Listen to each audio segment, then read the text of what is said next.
Good morning, everybody, and welcome to Kindness Rising. Today we're talking about warning signs, not the giant flashing red lights, not the alarms, and not the moments when everything falls apart. We're talking about smaller signs, the things we notice but don't always listen to. The tension in our shoulders, the friends who seem quieter than usual, the project that no longer excites you. And the funny thing about warning signs is they rarely arrive with certainty. Most of the time, they're just little nudges, little whispers. And because they're whispers, they're easy to ignore until one day they aren't. So this morning, we're going to explore warning signs, awareness, resilience, and why paying attention may be one of the kindest things we can do for ourselves and each other. So let's ride.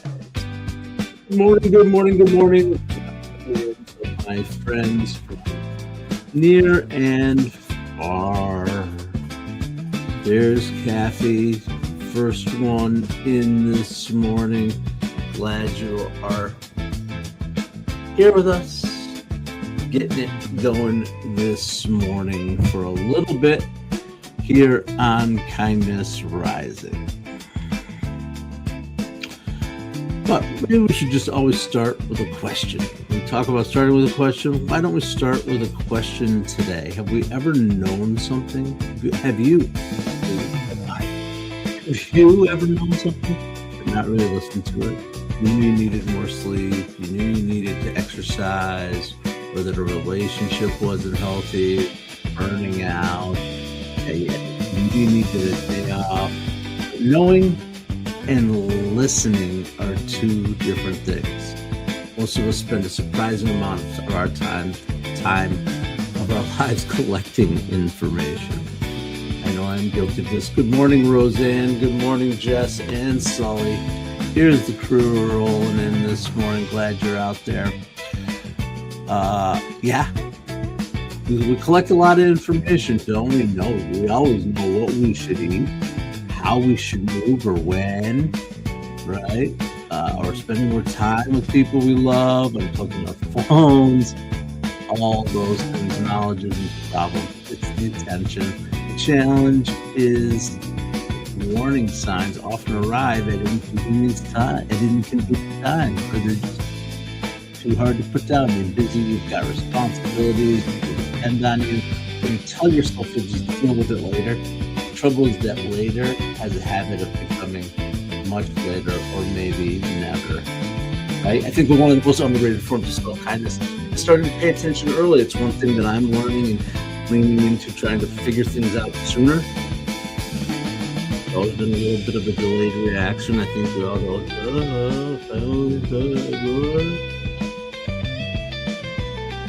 before the crisis, before the burnout, before the health scare, but continue, before the relationship breaks, before life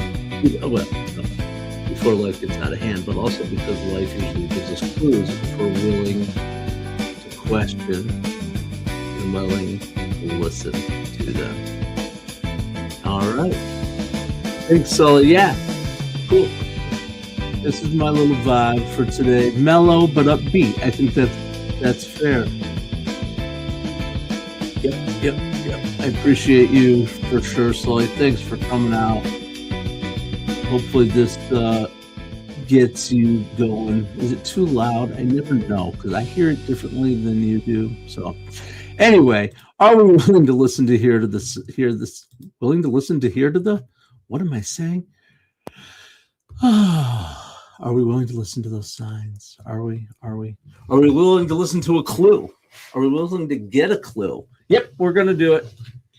I think we might find this one to be more in our wheelhouse than some of the ones that I've been doing lately, but let's roll with it.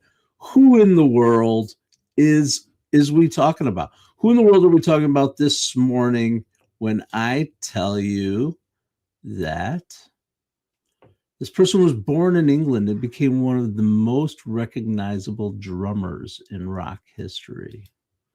All right, that basically gives you the category. So let's go with that. A drummer from rock history, that is the category.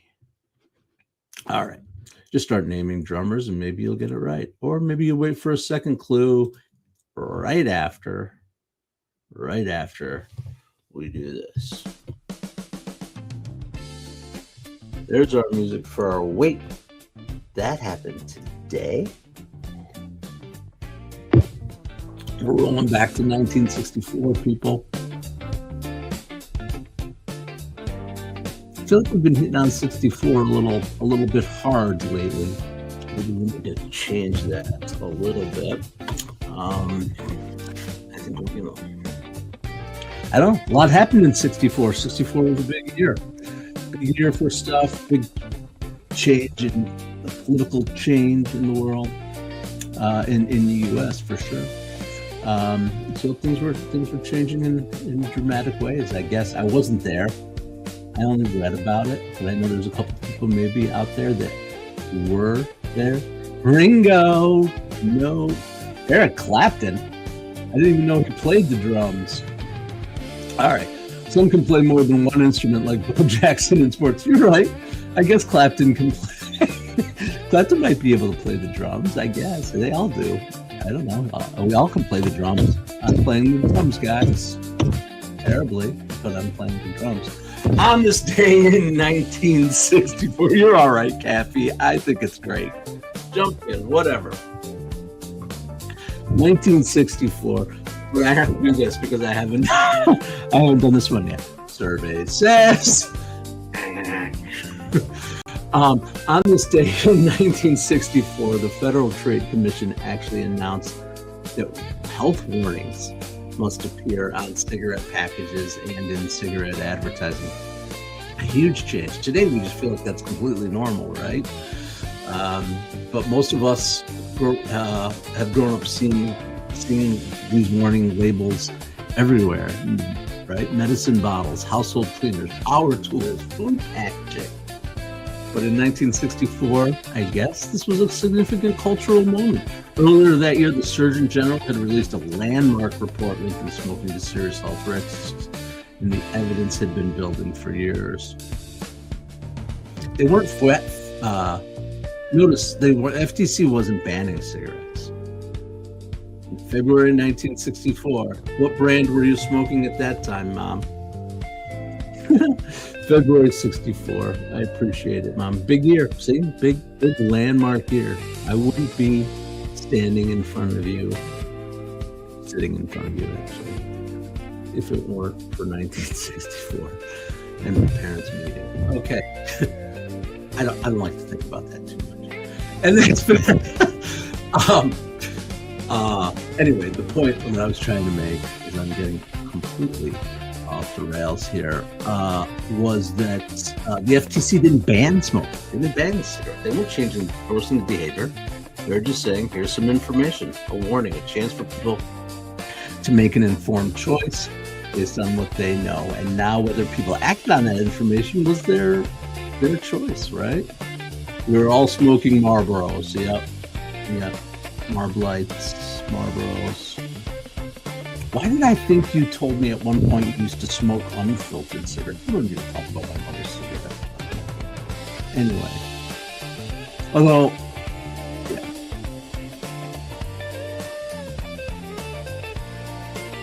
Oh, really? Okay, Napoleon Hill connected to... So, I'm sorry, I don't have the comments on the stage, so I'm the only one seeing most of this stuff. I think. Some of this stuff. Napoleon Hill, I like your connections back to those things. Absolutely. That was a big cultural moment, I guess. But anyway, that's not the point of this. The point of this is that warnings don't create change. People create the change. The warning label can tell you that something is dangerous.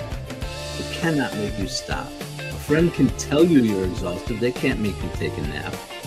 Your body can tell you it's under stress. It can't make you slow down. So that's the whole point, is that awareness is the power. Awareness without action, though, is just information. Sometimes the warning sign is obvious, but the harder part is deciding what you're going to do with it. Holy free holies. This defines my life in many ways. Not to get too personal, but this is definitely a vulnerability that I have, knowing and doing two different things. Two different things entirely. Yep, there are things that I have known and things that I have done where I know it's not what I should be doing. I think we all do it at times at different levels of intensity or risk or potential impact. I guess that's risk. Yeah, hopefully it gives you a little something to think about. It's given me something to think about as I think about it, talk about it as I wrote it up last night. But let's move on. You know we got to do it, guys. Before we get to our second clue, which I know you're waiting on that second clue about our drummer from England. You got to hear the drop and listen for it. I forgot to get the website. All right. Today's spotlight, our kindness spotlight, because we always highlight good work being done by good people to unlock growth for them and multiply kindness. And today we're shining a light on an organization from the Great White North, Canada. We're going to take our trip. Let's get on a plane, head north and west. At least for me, I don't know where you all are. Most of us, I think, all of you might be straight north from here. Northwest. Most of us are northwest of Vancouver, British Columbia, where there is an organization named Heads Up, Guys. I love the name too. Was created to help men recognize, understand, and overcome depression. What I appreciate most about their work is that they focus on something many men, including this guy, struggle with: recognizing the warning signs before they become a crisis. Many of us were taught to just push through, keep moving, keep working, keep providing. Suck it up, you wimp, was a famous one in our house. Keep carrying the load, and while perseverance can be strength, it can also become a blind spot. Sometimes the warning signs aren't dramatic. You're more than irritable than usual. You're exhausted all the time. You stopped enjoying things you used to love. Withdrawing from friends, going through the motions. The challenge is that many men don't immediately recognize these as signs that something needs attention. We tell ourselves, we're just stressed, we're busy, we're tired, gotta keep going. Heads Up Guys helps change that conversation by providing practical resources, self-check tools, stories, and support designed specifically for men, because awareness isn't weakness, paying attention isn't weakness, asking for help isn't weakness. In fact, recognizing a warning sign and taking action may be one of the strongest things that you can do. So here's your reminder. You don't have to wait for a breakdown before you make a change. Sometimes the kindest thing you can do for yourself is listen to the whisper before it becomes a shout. That's today's kindness spotlight, focusing on Heads Up Guys. I love that. To me, it's like got that double entendre name. Heads Up Guys. It's like, hey, heads up, guys, coming in, incoming. But also, we're heads up guys. We're keeping our heads up and we're focused forward. I love the name of that organization. I see it 2 ways, as most things can be. That's our spotlight. All right, who's jumping in here? Hey, Adam Holroyd. How are you, buddy? Are you ready for your Who in the World clue number 2? You missed the first one, but I'll catch you. I'll catch you up to speed on our Who in the World contest. Contest will imply there's a winner, I guess. A quiz. We'll go with quiz. Quiz implies pass or fail. You better not fail me, guys. Born in England and became one of the most recognizable drummers in rock history. That's a numero uno. Here's your second clue, and I think this is going to probably open a lot of doors. At various times, every other original member of his band left, but he was the one constant who stayed with the group through every era. There you go. A drummer from England who stayed constant with the original band throughout every era, and there have been many. All right. Let's see, what else have I got here today? Okay. Oh, I forgot. I got a couple of fun things. Fun and not so fun, whatever. But I am going to do a Grateful Dead thing today because I didn't do one yesterday, I guess. I don't know. And I don't put any music behind that because I like to add my music after if I'm going to post it. All right. Are we ready for a Grateful Dead lesson? There's so many of them. I've been posting a lot on the channel. If you check out my shorts in particular, I'm doing a walk and talk video every day on the channel with a little bit of inspiration, motivation, ideas for that evolve from the Grateful Dead. And that's part of what I'm working on. Part of what I'm working on is building programs around the Grateful Dead as inspiration, as lessons, as examples of teamwork, of standing out, of swimming against the stream, of building community, all those examples of the things that the culture of the Grateful Dead taught us. And here's another one. Here's another one right here, because today's lesson comes from Touch of Grey. Of course, I will get by. I will survive. What I love about that is it's not denial. It isn't toxic positivity. It isn't pretending everything is wonderful. The song spends a lot of time acknowledging that things can be difficult and confusing and messy and uncertain. But the message isn't that struggle disappears. The message is that we can move through it. And that connects beautifully to today's theme. Sometimes the warning sign isn't a crisis. Sometimes the warning sign is simply that you've stopped paying attention to yourself. You've been caring too much for too long. You've been stopped resting. You've stopped connecting. You've stopped doing the things that make you feel alive. And for a lot of people, especially Gen Xers, we were taught to power through, to keep moving, to keep producing and keep solving. But resilience, it isn't just endurance.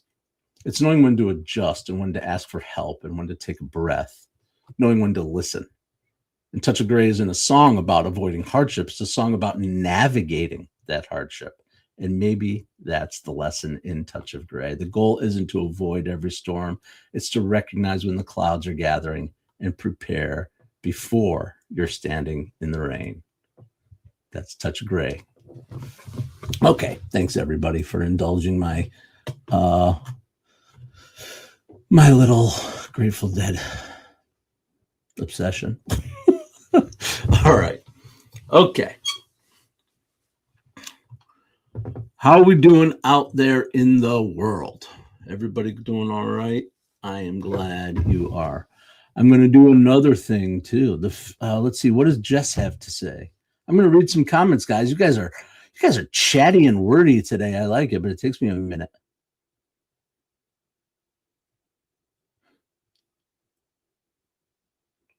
Oh, we're talking about cigarettes. The filter actually doesn't do much but turn them brown.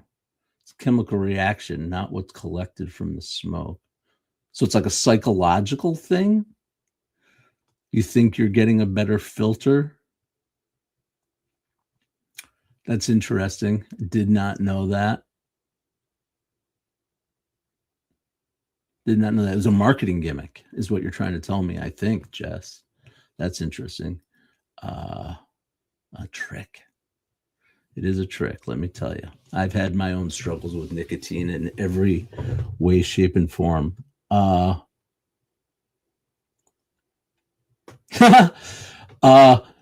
Touch of Grey, we're talking about Touch of Grey. Yeah, I mean, the only hit, I guess, that the Grateful Dead had, I think it got up into the top 5 in the charts. The video was number 1 for a long time. What an amazing video. To me, that was like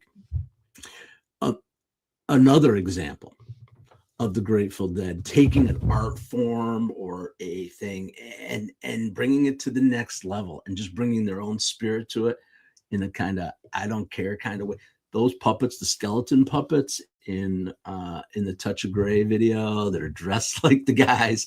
I mean, it was definitely groundbreaking at the time, and it introduced a lot of people to the Grateful Dead. That was the time that I was introduced to the Grateful Dead. Not because of Touch of Grey. Actually, it was before Touch of Grey actually hit. Right before, I was on the train, on the bus, sort of on the bus. I'm not sure I had paid my fare yet when Touch of Grey came out, but I was on the bus.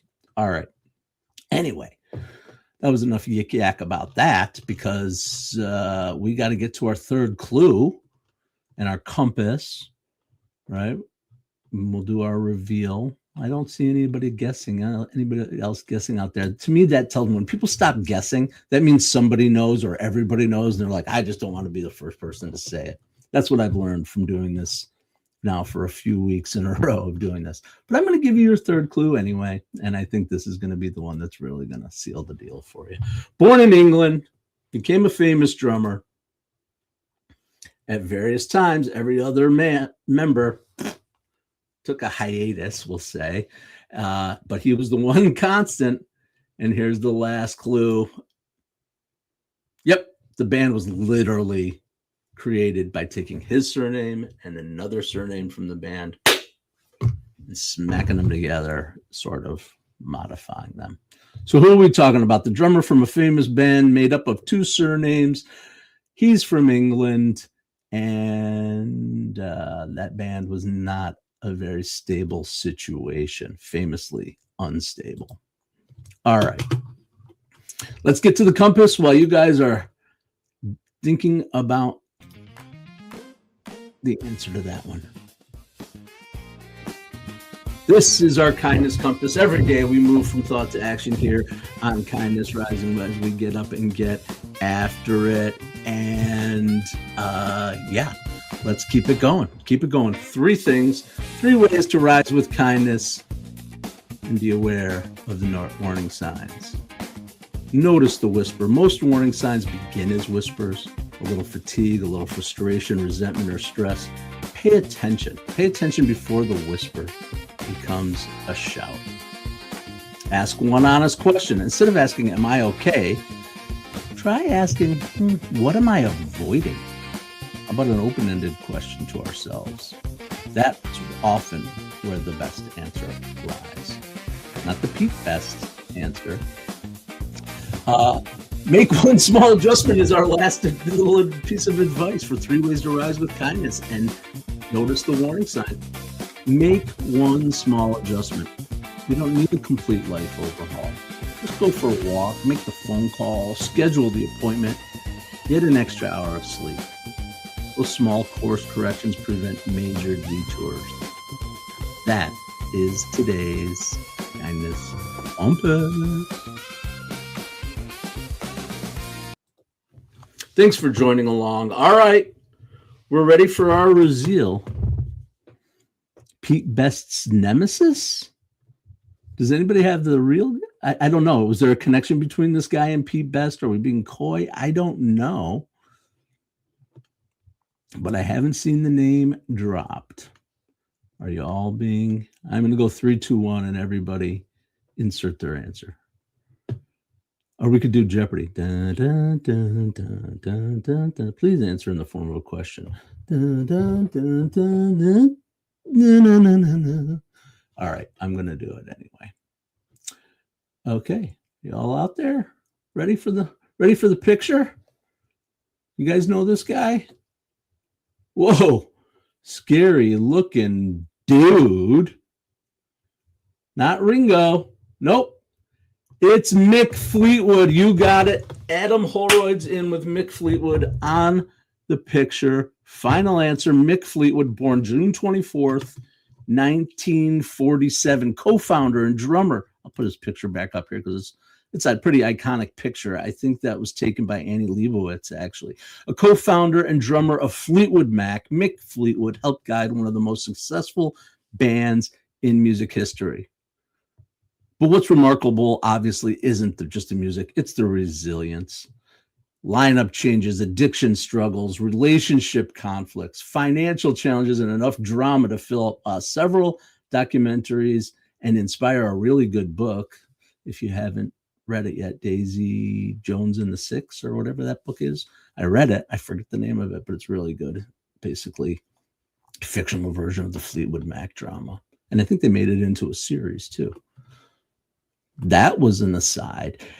But here's the thing. Fleetwood Mac kept creating, they kept adapting, and kept moving forward. Mick's story, Mick, he's my buddy. Hey, Mick. Mick Fleetwood's story reminds us that warning signs don't have to be endings. Sometimes they're invitations, an invitation to change a direction or to grow, an invitation to become something better than we were before.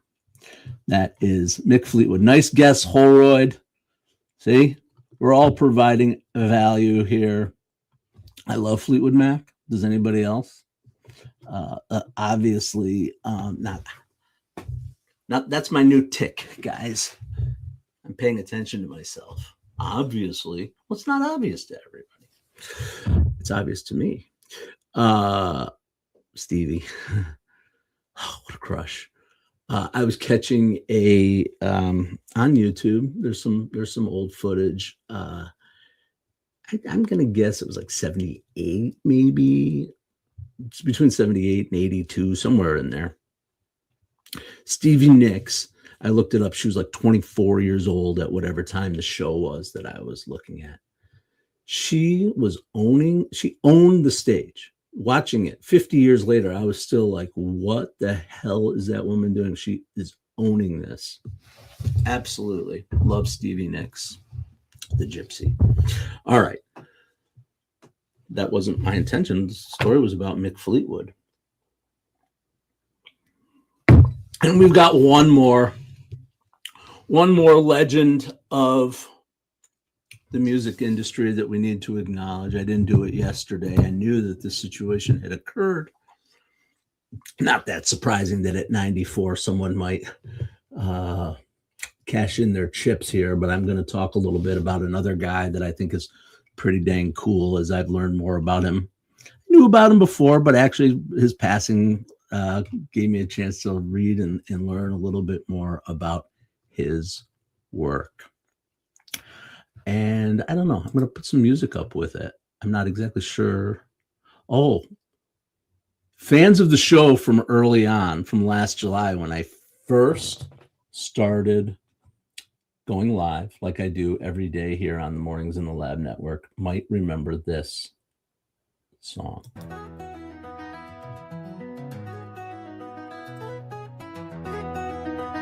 Those that aren't familiar, this was the original theme song for Kindest Rising. All right. But before we finalize, before we wrap it up for the day, I guess, I want to take a moment to acknowledge the passing of a music industry legend, Clive Davis. Clive Davis died this week at the age of 94. Do you know who Clive Davis is? I can guarantee you've never bought a Clive Davis album. He never stood center stage. He wasn't the lead singer. He wasn't the face on the concert posters. But chances are he helped shape some form of the soundtrack of their life. 6 decades in the music industry. Clive Davis, discovered champion, helped guide artists, ones that we all are very familiar with, I'm sure.